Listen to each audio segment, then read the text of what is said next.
So I thought I would weigh in on this whole Rapture thing, which I guess isn't as big of a deal since it's now almost 8 o'clock Central Standard Time, and as far as I know, no one has disappeared into the sky. Which, let's be honest, most people who even believe in the Rapture, which does not include myself, also believe that it's impossible to predict when the world is going to end. And then you have the fact that the Rapture itself is based on one passage in 1 Thessalonians that says, Then we which are alive and remain shall be caught up together with them in the clouds to meet the Lord in the air, and so shall we ever be with the Lord.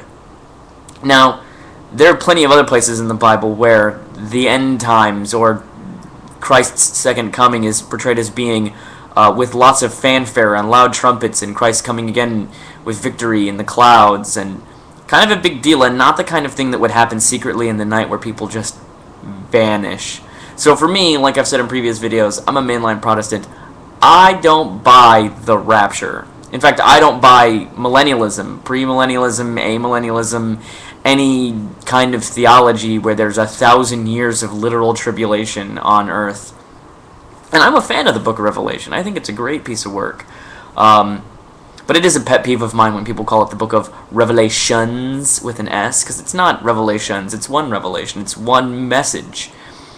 It's just unfortunate that that message gets distorted by people who want to read the book like it's a newspaper, and they want to find one-to-one correlations between events that are happening now in the real world and things that are described in that book. Prophecy always works better in hindsight. There's plenty of prophecy in the Bible that is much easier to interpret when you consider that the events that happened already took place, that the events that were prophesied have already happened. Much, much easier to make sense of.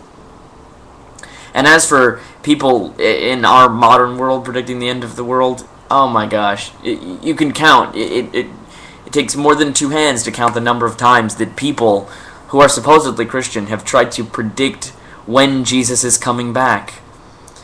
In Matthew it specifically says, no man shall know the day nor the hour. Elsewhere it says that not even Christ will know when he is coming back. So for some random right-wing talk show radio host to use his special math and figure out when Jesus is coming back is pretty foolish, if you ask me. So, I guess we're all still here. And that's my 2 cents.